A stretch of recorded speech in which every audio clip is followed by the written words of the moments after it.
사업 얘기를 좀 거슬러 올라가 보면 그 당시에 이제 서울시 문제 SNS에 적으신 것 때문에 네. 그렇게 됐던 거잖아요. 네.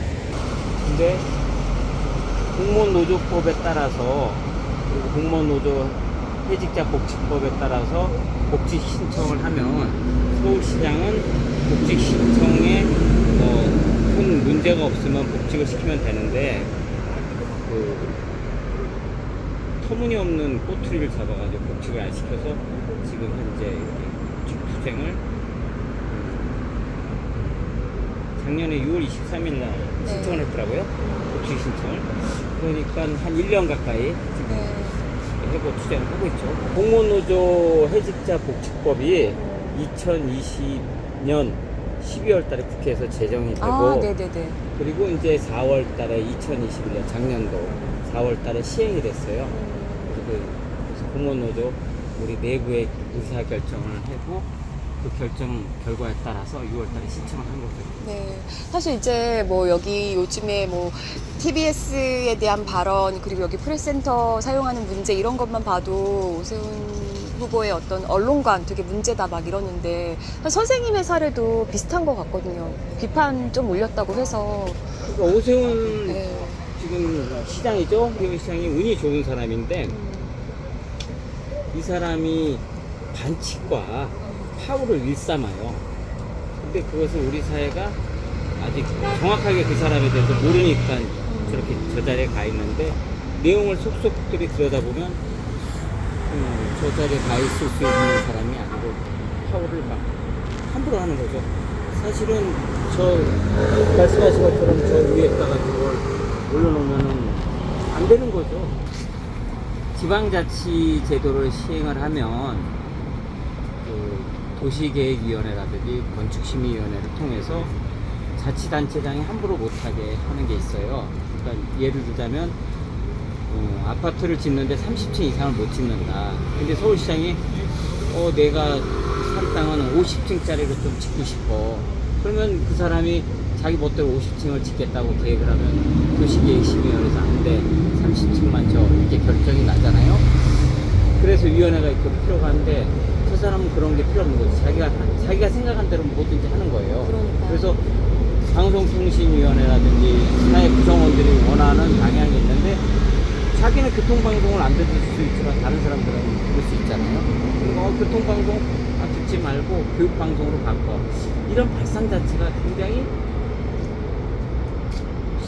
상식적이지가 않잖아요. 그렇죠. 근데 그러면서 이제 그거를- 서울 전문가라고 본인이 또. 뭐 전문가인지는 모르겠는데 전문가는 전혀 아닌 것 같아요. 저 사람이 전문가였다면 그 무상급식 논란이 벌어졌을 때 이제 인터넷 검색을 해서 보시면 아시겠지만 오세훈 까칠한 답장이라고 있어요. 네. 8자를 딱 치면 오세훈 서울시장이 2010년도에 무상급식을 하면 사회적으로 문제가 된다. 그래서 8가지 이유로 직원들한테 편지를 보내요. 편지요. 근데 그 편지를 보고서 유일하게 답장한 사람이 전데요. 그게 까칠한 답장이에요. 네네네. 그 답장의 내용이 오세훈 시장 당신이 틀렸다. 8가지 이유로 그 문제를 제기했지만 조목조목 틀렸다는 것을 얘기하고 있어요. 대표적인 게 지금 말씀하신 것처럼 세빛둥둥섬이라든지 이런 사업들을 하면서 시범 사업도 안 하고 네. 한강에 한 2조 정도 되는 돈을 쏟았고요. 네. 근데 그 시점에 아이들에게 밥을 먹이는 전체 예산은 한 300억도 채 안 되는 돈이었거든요. 그 돈, 그러니까 사업 하나, 뭐 한강예술섬, 지금 저 동대문 DDP 이런 대규모 프로젝트 사업들이 6천억에서 거의 1조 가까이 들어가요. 그런 거에 대해서 시민들, 아까 말씀드린 도시계획심의위원회 이런데 정확하게 걸치지도 않고 자기 멋대로 한 거예요. 그 때문에 오세훈 시장이 전문가라고 자기가 얘기하지만 말하는 전문가가 도대체 기준이 뭔지 모르겠어요. 시민들의 삶과는 전혀 동떨어지. 아니 근데 얘기 들어보니까 선생님 그 SNS 올리기 전부터 미운털은 바뀌셨었네요. 계속 할 말을 하셨군요. 그렇죠. 제가 오세훈 서울시장을 네. 그 2006년도에 서울시장이 되고 공공임대주택 30만 원 네. 건립계획 수립을 해서 그때 오세훈 시장이 결재를 해요. 그때 이제 실무자로 제가 참여를 해서 임대주택을 평형을 다양하고 우리 서울 시민들의 주거의 질을 올리는 그 일을 그대로 계속 잘했다면 전문가라고 제가 그 사람을 인정을 하겠는데 그 이후로 많이 바뀌었고 대표적인 게 이제 2007년도에 2006년도에 서울시장이 7월 1일 날 돼가지고 와가지고 2007년도 3월 달에 2월 달 3월 달에 서울시 공무원 3% 퇴출 제도를 시행을 해요. 네. 그러니까 서울시 공무원이 10,000명이면 300명을 자르겠다는 거예요. 실제로 300명을 잘랐어요. 다양한 이유로 뭐 이제 잘랐는데 그 사람이 얼마나 황당한 일을 벌였는지는 뭐 그동안도 많이 알려졌지만 한강에 가서 풀을 뽑게 한다든지 네, 맞아요. 그리고 뭐 인권 침해죠. 그리고 멀쩡한데 그 행정공무원들을 무슨 군대 갈 것도 아닌데 국토 대종주를 해가지고 벗게 한다든지 땡볕에서 벗고 하고 그래가지고 그 모멸감과 수치심으로 스스로 목숨을 끊은 분이 한 2분 계시고 네. 그리고 그 국토순례 갔다 와서 바로 돌아가신 분이 한 분 계세요. 지금 같으면은 처벌 대상이죠. 그러면서 그 사람이 그런 문제를 일으키길래 그건 안 된다. 서울시 공무원들 그렇게 함부로 자르면 안 된다고 뭐 퇴출 후보를 선정해서 잠실에서 버스를 타고 가는 걸 버스를 막고 제가 막았어요. 그 영상도 있어요. MBC 뉴스에 나오고 KBS 뉴스에 나오고 그 막은 사람이 전데 막고 그리고 오세훈 서울시장을 고발을 했어요. 고소 고발해서 형사고발하신 거. 그렇죠. 그 직권남용, 업무방해죄 이런 걸로 서울시장이 직원을 노동자를 고발한 게 아니라 노동자가 시장을 고발을 했어요. 2007년도에 김민호가 고발을 했는데 제가 이제 그때 그걸로는 처벌을 못했어요. 시장이. 근데 이제 다른 걸로서 한 3번 처벌을 하고 저를 징계를 숱하게 주었죠. 사이는 뭐 그때부터 안 좋았어요. 근데 제가 했던 거는 뭐 오세훈 시장을 싫어한 게 아니고 네. 그 사람이 하는 행위가 행정이 서울 시민들에게 불편을 주고 피해를 주고 서울 시민들이 받아야 될 다양한 어떤 복지라든지 사회 행정 서비스가 아닌 그냥 특정한 전시 낭비성 한강에 돈을 쏟아붓고 지금도 전문가라지만 터무니없는 얘기를 하잖아요. 르네상스를 또 얘기하잖아요. 네, 망한 사업을. 토지를 이용함에 있어서 사회 구성원들이 이해할 수 있는 범위가 있는데 이 사람은 외계에서 온 거죠. 그러니까 미래 도시를 꿈꾸는 거지. 동대문 플라자도 그렇고 세빛둥둥섬도 그렇고 네. 서울시청도 그렇고 르네상스란 이름의 좀 색다른. 근데 그 내용을 가만히 보면 외벽에 다 유리들이 많이 나와요. 그래서 저런 통유리 건물들은 겨울에 또 춥고 여름에 또 너무 그 에너지 효율이 안 좋아요. 그러다 보니까 효율적이지도 못해요. 근데 무슨 전문가, 저 사람을 전문가라고 자기 스스로 말한다는 게 부끄럽지도 않나, 딱 부끄럽지도 않나. 네. 황당하죠. 선생님 그 2014년에 쓰셨던 글은 어떤 거였죠? 2014년도에 우리 한국 사회에 큰 일이 있었어요. 4월 16일 날 아이들이 많이 진짜 무참하게 이게 희생당하는 걸 보고서 많이 속상했어요. 그리고 그때 당시에 제 둘째 아들도 그 또래예요. 고등학교 2학년, 3학년, 뭐 1학년이고 그랬는데 그래서 화가 나서 이제 사실은 그것 때문에 해고된데 박근혜 정부를 마녀 정부라고 규정을 했어요. 그래서 이제 그게 서울시 공무원 김모 씨 박근혜 정부를 마녀 정권으로 규정해가지고 8시 뉴스에 첫 번째 타이틀로 나와요. 이게 무슨 뭐 공무원 중립 위반 뭐 이런 거. 아니 그러니까 이제 대통령 명예훼손을 명예훼손? 하고 네. 그래서 대통령 명예훼손을 하고 공직선거법을 위반했다. 대통령 명예를 훼손하고 그리고 나서 이제 그때 마침 2014년도 6.4 지방선거가 있었는데 그때 박원순 시장은 편지를 쓰면 답을 잘하고 지금 뭐 누구지? 이준석이가 최근에 한 말 있잖아요. 대통령 하나 바뀌니까 뭐 막 바뀌. 그 말을 제가 2014년에 썼어요. 서울시장 하나를 바꾸니까 세상이 바뀌더라 하면서 그 편을 썼는데 그걸 페이스북에 쓴 거죠. 그리고 박원순 시장은 답장을 잘하고 오세훈 시장은 답장을 한 번도 하지 않더라. 해가지고 박원순 시장 칭찬 하나.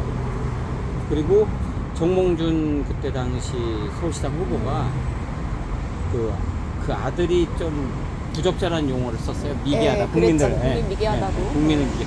그래가지고 그 아이 때문에 막 자기 아이 때문에 운다고 실제로도 자기가 그랬어요. 네, 아이 맞아요. 때문에 우리 아이들 살펴달라고. 그래서 그걸 보고서 아니 세월호에 그 희생되는 아이들을 가서 차라리 쇼라도 울어라. 그게 너한테 유리하지. 그 아이한테 우는 게 그게 가당치 않냐. 그래서 정몽준이 후보 비방. 그러니까 박원순 시장 옹호, 정몽준 비방해서 한 사람은 당선시킬 목적으로, 한 사람은 낙선시킬 목적으로 페이스북에 글을 썼다는 이유로 그 조사가 되고 그때 이제 윤상현 지금 인천 지역에서 국민의힘 국회의원하는 그 사람이 사무총장을 하고 있었어요. 새누리당인가 그때 그 사람이 고발을 해요. 그리고 검찰에서 감사원 서울시 선관위는 문제가 없다. 그냥 일회성이고 문제를 안 삼았는데 검찰이 기소를 하고 아, 선관위에서 문제 없다고 하는데도 그 선관위 얘기에는 그걸 그 정도는 뭐 표현할 수 있다 이거. 그렇죠. 이렇게 표현의 자유가 보장되는 사회에서 비판도 못 하나요. 그리고 내가 공무원이니까 좀 조심스럽긴 아니, 그건 아니죠. 그것도 그들이 억지로 맞춘 거. 내가 공무원 신분을 밝히면서 내가 서울시 공무원인데 나는 이렇다 이랬으면 문제가 되는데 공무원 신분을 밝힌 건 아니고 개인 페이스북이고 개인 페이스북에 소속이 서울시청사 근무라는 이유로 그 털어서 그렇게 막 껴맞춰서 묶은 거죠. 아. 그래가지고 이제 서울시 공무원이 정치적 중립 위반이다 이랬는데 이해도 안 되죠. 지금도 이해도 안 되고.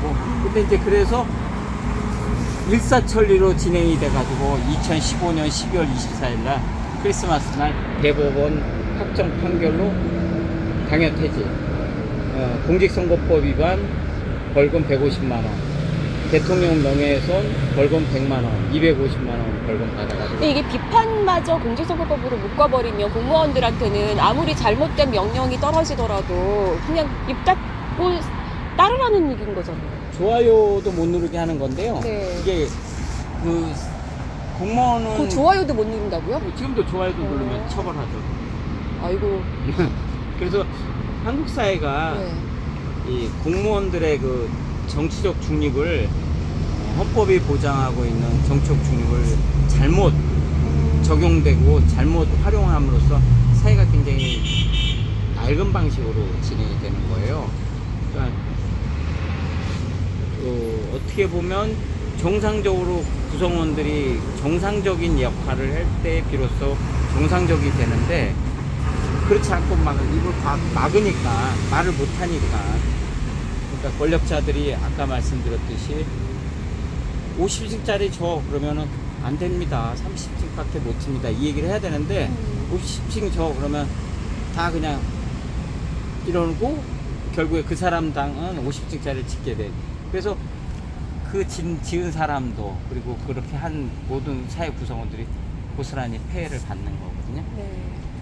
그래서 누구나 자유롭게 얘기를 할 수 있고 표현할 수 있어야 되고 특히 이런 사안은 공무원이 사생활이 있는 거잖아요. 그러니까 내가 업무와 관련돼서 그때 업무가 주택정책과의 공공임대주택 업무와 관련돼서 문제 제기하고 말을 했다면 그거는 논쟁을 할 수 있어요. 그렇죠. 근데 그 업무와 전혀 관계없잖아요. 제가 박원순 시장이 뭐 답장을 잘해주고 내가 공무원 노조 활동가로서 직원들 국민 후생을 위해서 이렇게 애쓰다 보니 이런 거 하니까 아 이건 좋다 이건 나쁘다 받아들일 수 있다고 아니다 이런 얘기를 할 수 있잖아요 시장하고. 근데 박원순은 그렇게 하는데 오세훈은 한 번도 안 했거든요. 아, 실제로 확연히 차이가 확 났다. 그러니까 내가 이제 업무를 같이 했잖아요. 오세훈도 같이 근무를 해봤고 박원순도 같이 근무를 해봤으니 내가 입장에서 딱 그렇게 느꼈다. 내가 뭐 그리고 또 오세훈은 출마도 안 했었잖아요. 근데 그거가 이제 기분이 나빴던 것 같아요. 첫 번째.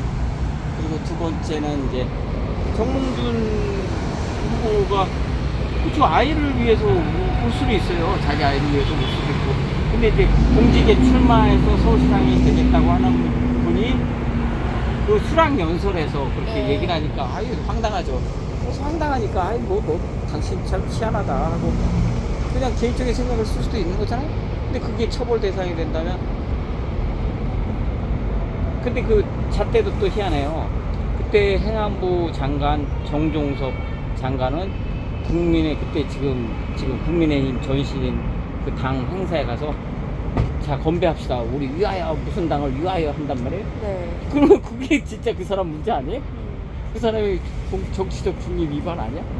나는 뭐 박원순이 잘되라 한 것도 아니고 오세훈이 잘못되라 한 것도 아니고 정몽준이 아니 그러니까 그런 행위를 하면 좀 이렇게 사람들이 공감되는 얘기를 좀 했으면 좋겠다는 거잖아요. 희망, 생각. 근데 그게 처벌되면 아 이거 뭐 어떻게 입 닥치고 있으라는 건데 선생님 사례를 보면서 그 같이 일하시던 공무원분들은 더 입에 재갈 물리는 어떤 그런 효과가 큰 효과가 있었겠어요. 났죠. 큰 효과가 났죠. 아닌 거에도 아니라고 말 못하고. 그렇죠. 2014년 4월 16일 세월호 아이들이 그 희생당한 걸 보고서 공무원들은 다 아무 말도 못하고. 네. 그리고 그렇게 됨으로써 그 분야의 사람들이 활발하게 네. 이야기하고 그걸 통해서 그 구성원들이 좀 더 나아지는 방향으로 사회를 발전시켜야 되는데 그러하지 못했던 거죠. 거의 그거잖아요. 네가 뭔 게 나를 평가해, 그쵸? 평가하지 마. 그냥 내 말이 오라. 이거 같은데요. 흥선대원군도 아니고. 아, 그러니까 이제 나만 생각해. 너희들은 생각도 하지 마. 그러니까요. 시키는 그런 것만 해. 거죠. 그래서 이제 혹시 기관은 또 이제 검색을 해보시면 영혼이 없는 공무원이에요. 영혼이. 그리고 영혼이 있는 공무원이 있고 없는 공무원이 있는데 2017년도에 이제 CBS의 김효은 기자가 저에 대해서 이제 기사를 썼어요. 영혼이 있는 K 공무원이 그립다 해가지고 네. 제 실명도 나오고 쭉 그 내용이 있는데 예. 그 내용에 지금 말씀하신 그런 내용들 이제 실리죠. 말을 하지 마라. 그쵸. 그냥- 그런 거 같네요. 그냥 시키는 아니, 게. 근데 선생님은 좀 두렵진 않으셨어요? 그렇게 할 때마다? 괜찮으셨어요? 근데 사람이 네. 그 두렵죠. 두려운데 네. 가란비에 옷깃이 젖는다고 네. 처음에 이제 집회 이렇게 가면 이제 공무원이니까 집회 가면 무섭죠. 해고될까봐. 그래서 2004년도에 그러니까 이제 대한민국 우리 전국 공무원 노동조합이 총파업을 11월 19일 날이 월요일인데. 그때 이명박 서울시장 네, 당시네요. 네, 그렇죠. 2004년 11월 15일 날 총파업을 전국 공무원 노동조합이 하는데 11월 14일 일요일 날 아니 13일인가 14일 그 언저리쯤에 여기서 그 종로에서 집회를 해요. 그때 처음 집회를 참석을 했는데 두렵죠. 무서웠죠. 그리고 이제 여기서 집회하고 연세대 노천국장으로 뛰어들어가고 뭐 이렇게 일련의 일들이 있었는데 그리고 이제 그 다음날 이제 휴가를 내고 하는데 그 휴가 낸 사람들이 처벌하고 막 그래서 해고되고 그랬었어요. 그래서 그때도. 그때 해고된 사람들이 꽤 많았어요. 우리 공무원노조에서. 근데 그런 일련의 과정들을 겪으면서 두렵죠. 무섭죠. 매번. 근데 그걸 이제 침묵의 카르텔이라고 기자분들은 더 잘 아시겠지만 아 너는 빠져라. 너는 말하지 마라. 이게 이제 다 퍼져 있는 거잖아요. 그래서 서울시 출입 기자도 여기서 지금 저하고 뭐 얼마나 멀어요? 6개월 지금 텐트 생활을 지금 하고 있는데 11월 1일부터가 11월, 12월, 1월, 2월, 3월, 4월, 7개월째 되는데 단 한 명도 취재하러 오질 않아요. 아, 진짜요? 네. 안 하는 이유가 두 가지가 있죠. 일단은 뭐 보도 가치가 없으면 안 할 수도 있는 건 이해를 하는데 보도 근데 가치가 없지 않죠. 근데 이 정도 되면은 할 네. 만도 한데 안 해요. 그게 제 생각인데 이제 그 기자가 얘기를 해줬는데 서울시가 이제 네. 광고 이렇게 를 통해서 통제를 그렇잖아요. 하고 맞아요. 있지 않느냐 이것도 충분히 의심이 됩니다. 그 최근에는 이제 이런 일도 있어요. 그러니까 오세훈 서울시장이 여기서 밥 먹다 나오다 이제 만났어요. 아, 오세훈. 오세훈 그리고 나한테 이제 내가 피켓 들고 있으니까 이렇게 왼손가락으로 어, 왼손가락으로 키가 좀 적다. 크잖아요, 예. 그래서 김민호 씨는 뭘 잘못했는지 아느냐 그러더라고요. 선생님한테? 네, 그래서 내가 이렇게 빠지 쳐다보면서 뭘 잘못했는데 요 했어요. 뭘 잘못했는데 요 그랬더니 이렇게 손가락도 이러면서 손가락질하면서 사람한테 손가락질을 해요. 아이고 이게 막 이렇게 하는 게 아니라 이게 이렇게 좀 약간 버릇처럼 이렇게. 이제 좀 뭐랄까 좀 이렇게 사람을 이렇게 좀 따대서 낮게, 보는 게 그렇죠. 있죠. 네, 그렇게 좀 네. 이렇게 하면서 뭐 키가 크니까 뭐 잘생기고 잘나신 거니까 그럴 수 있다고 백보를 양보하려고 해도 적절하지 않는 제시처와 어떤 적절하지 않는 표현들을 많이 하더라고 그날. 그래서 아직도 뭘 잘못했는지 모르고 있네 그러더라고. 그래서 제가 저도 이제 사람인지라 아니 왜 이렇게 고압적이야 그랬어요.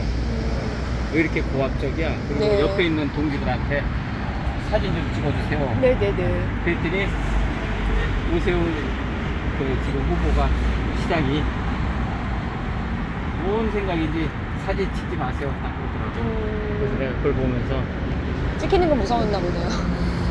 어찌나 하여튼 제가 그 사람 머릿속에는 못 들어가 봤으니까 뭔지는 모르겠는데 그 일련의 과정에서 느껴지는 바로는 이 오세훈 시장이 이 해고 조치에 대해서 자기는 책임이 없고 그리고 김민호란 사람이 하고 있는 것은 부당하고 한마디로 투쟁을 위한 투쟁을 하는 잘못된 짓을 하고 있다라고 인지를 하고 있는 것 같아요. 그 사람 자체가 그런 생각이 들었어요. 그래서 보고 체계가 그러니까 그 보고 체계라는 표현이 뭐하지만 그 사람과 주변에 있는 사람들이 어떤 사물 현상을 봄에 있어서 좀 객관적이지 않고 자기들이 모든 걸 지지율만 좋으면 그냥 다 할 수 있다. 그래서 나쁘게 표현하면 막 해도 된다 하는 이런 그러니까요. 그런 생각을 갖고 있기 때문에 누르면 눌린다고 생각하는 것 맞아요. 같아요. 네. 그래서 저것도 막 저렇게 크게 붙이고 하는 거 보면 저 사람의 그 뭐지 교통방송도 하고 이런다면 서울 시민들이 한두 번은 계속 속을 수는 있을 수 있어요.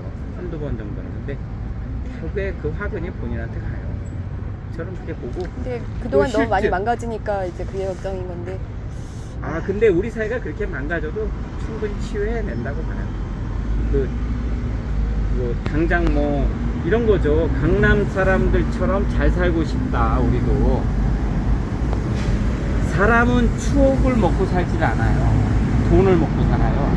근데 돌아가신 박원순 서울시장이 잘못했던 것 중에 하나가 도시가 땅이 활용도에 따라서 계속 변화가 돼야 돼요. 그걸 뭐 나쁘게 말하면 난개발이라고 하는데 난개발이 되지 않는 범위 내에서 좀 더 고쳐 쓰고 깨끗하게 지어져야 돼요. 근데 이 사람은 단점이 뭐냐면 추억을 먹고 사는 거야. 그냥 그대로 보존하면서 벽에다가 페인트 칠해서 추억의 길을 만들고 뭐 한 20개 동 철거하면 한 개 동은 남겨놔서 뭐 기억의 공간으로 남기고 그러면 공간 활용도에서 상당히 문제가 있다.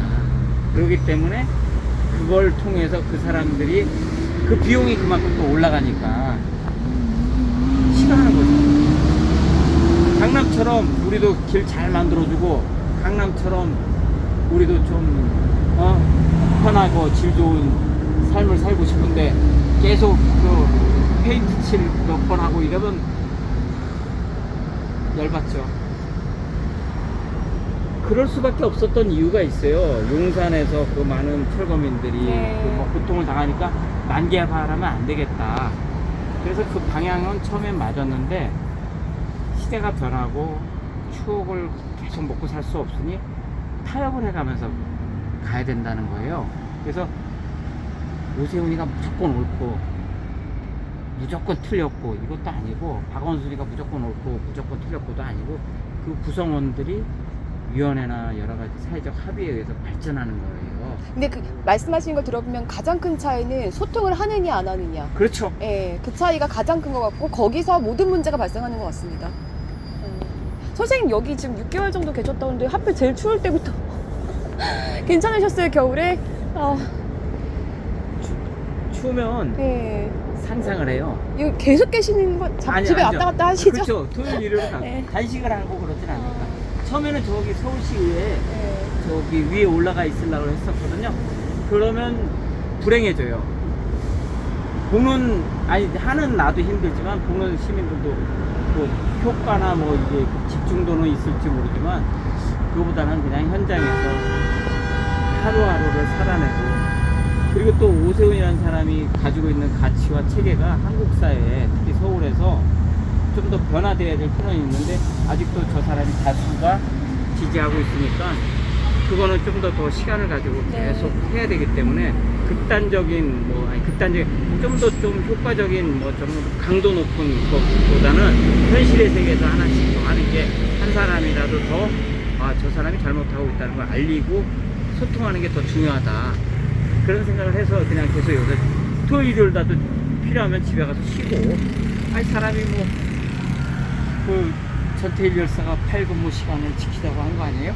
그 24시간 365일 하는 건 그거는 뭐 저도 방식을 좀 바꿔야 된다는 생각, 새로운 투쟁 방식을 저도. 밤에는 집에서 주무시고 아니 여기서 자기는 주무시고. 자고 이번에 15박 16일 계획하고 나왔어요. 진짜요? 근데 그래서 식구들이 너무 걱정하시겠다. 근데 저는 운이 좋아가지고 네. 제가 이제 우리 아내 저하고 이제 그 자식 그 아들 둘이 있는데 우리 아내가 참 훌륭한 사람이에요. 제가 이제 이 말로 좀 얘기를 하면 이제 대법원 앞에서 1인 시위를 평일 기준으로 103일을 갔어요. 매일 아침에 6시 늦어도 6시 20분에 나가야 7시에 도착하거나, 그 올림픽대로가 차가 막혀서 네. 그 늦게 가면 아예 그냥 한 8시 넘어서 막 도착하고 9시 다 되면 1인시 효과가 없으니까 이제 갔는데요. 하루는 이런 얘기를 하더라고요, 와이프가. 계란으로 바위를 치기인데 계란으로 바위를 쳐서 바위를 깨트리는 방법을 알려주겠다는 거예요. 네. 계란으로 바위를 쳐서 바위가 깨져요? 안 깨지죠. 근데 방법이 있다는 거잖아. 그걸 알고 있다는 거잖아. 여기서 아니 계란으로 바위를 치면 계란이 깨지지 무슨 바위가 깨져? 이렇게 우리가 일반적인 사람들이 상상을 하는데 와이프는 계란으로 바위를 쳐서 바위를 깨트린다는 거예요. 어떻게 깨트리지? 바위보다 더 단단히 계란을 얼리자는 거예요. 박근혜가 강하다 이거예요. 하지만 박근혜보다 더 단단한 민중들의 힘으로 박근혜를 탄핵시켰어요. 그걸 와이프는 2004년도에 얘기를 한 거예요. 그래서 제가 그걸 찬스 배웠어요. 2007년도에 오세훈이가 서울시 공무원들 막 퇴출시키고 그래서 여기서 삭발을 했어요. 시청관내에서 삭발하고 의협수 막 이랬죠. 그때 진짜 젊었으니까 벌써 한 7년 되는 15, 16년 됐잖아요. 그리고 이제 집에 딱 갔더니 이 머리가 삭발, 와이프가 이렇게 머리를 쓰다듬으면서 명언을 또 해줬어요. 투쟁을 해라. 투정 부리지 말고. 투정 부리지 말고. 지금 결혼 너무 잘하셨네요. 네. 그래요? 예, 너무 멋있네요. 그래가지고 그래서 살아요. 그래서 걱정 15박 16일을 잘 갔다 오시라고. 잘 갔다 오시라고. 아니 이거 춥진 않으세요? 그렇죠, 밤에 이게- 괜찮으세요? 근데 겨울에 추웠는데 겨울에 엄청 추웠죠. 네, 그럼요. 여름에 덥잖아요. 네. 그러면 상상을 하는 거예요. 추운 겨울날에는 시원한 여름에 참외하고 아이스크림 먹는 상상을 하고, 그리고 더운 여름에는 또 그 추운 엄동설 아래 그냥 이 꽉꽉 싸매고 그러면 또 하루가 가요. 그렇게 하루하루를 쌓으면 제가 이제 하는 말 중에 책갈피처럼 한 장 한 장 차곡히 쌓여서 먼지가 쭉 쌓인 책이 두툼해지면 이 불의한 사람들이 도끼로 팍 쳐도 결코 깨지거나 찢어지지 않는 두툼한 책이 돼요. 우리 민중들이 반드시 그렇게 될 거라고 믿어요. 그랬으면 좋겠습니다. 선생님들 너무 여유가 있으시니까 제가 오히려 더 부끄러운 게 또 식사는 뭐로 아니 하세요? 여기 그냥 가서 그 사먹고 드시고 식당. 오시고? 그 공무원 노조가 좀 도와줘요 많이? 그럼요. 공무원 노조가 중심이죠. 우리 공무원 노조의 전호일 위원장, 그다음에 서울본부의 네. 박성열 본부장, 그다음에 권정환 사무처장, 이분들이 네. 내일처럼 아니 선생님은 그냥 뭐 이렇게 수능하면서 하셨으면 지금쯤 승진 많이 하셨을 텐데. 그 승진이라는 게 네. 근데 저는 이렇게 생각해요. 제가 그 얘기를 이제 하면 먼저 또 승진이야. 그런 얘기 많이 들으시죠? 네, 근데 그거는 이미 그 단계는 이미 다 맞는 얘기고요. 저는 목표가 있었어요. 목표가 뭐냐면 우리 삶이 의식주예요. 먹고 입고 자는 문제인데 먹는 문제, 입는 문제는 우리 한국 사회가 상당히 많이 해소를 했어요. 근데 자는 문제가 지금 가장 문제예요. 그래서 부동산 문제가 지금 심각하잖아요. 그래서 나는 내가 남아있는 이제 40대 됐을 때 앞으로 삶은 부동산을 이제 그때 이제 젊었으니까 40대 힘도 좋잖아. 해결해 보겠다. 주거 문제를 해결해 보겠다. 라고 생각했는데. 그런 야심찬 꿈을. 네. 근데 해결은 안 될 것 같고 지금 그 꿈이 줄어든 게 해결하는데 할 수 있는 방법들을 조금씩 찾아서는 해보고 싶다는 거예요. 내셨으면 좋겠습니다. 네, 고맙습니다. 어떻게 좀 복직 가능성은 복지 꼭 하셨으면 가능성은 좋겠는데. 예를 들어서 이런 거죠.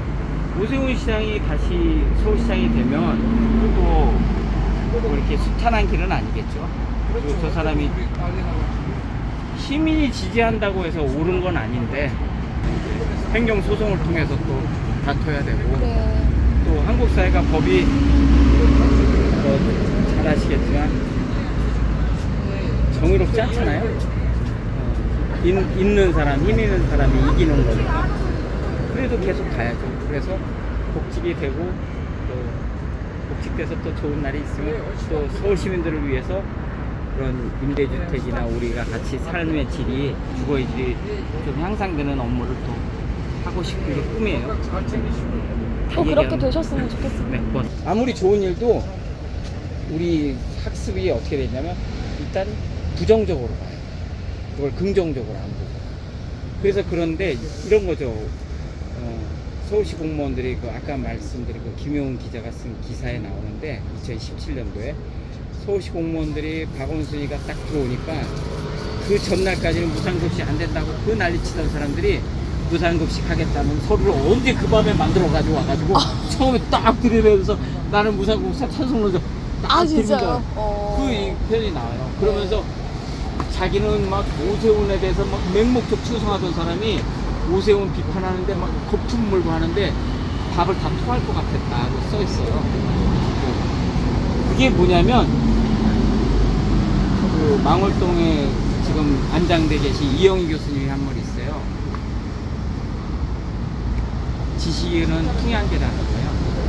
풍향계는 바람이 부는 방향으로 언제 그랬냐는 듯이 순식간에 바뀌어요. 특히 언론인들이 더 심한데요. 각자 자기가 역할이 있는데 그 역할에서 그냥 진실되게만 했으면 좋겠어요. 그냥 있는 대로만, 사실대로만 각자 있는 곳에서 해주면 사회가 더 발전돼요. 근데 그 왜곡하지만 않았으면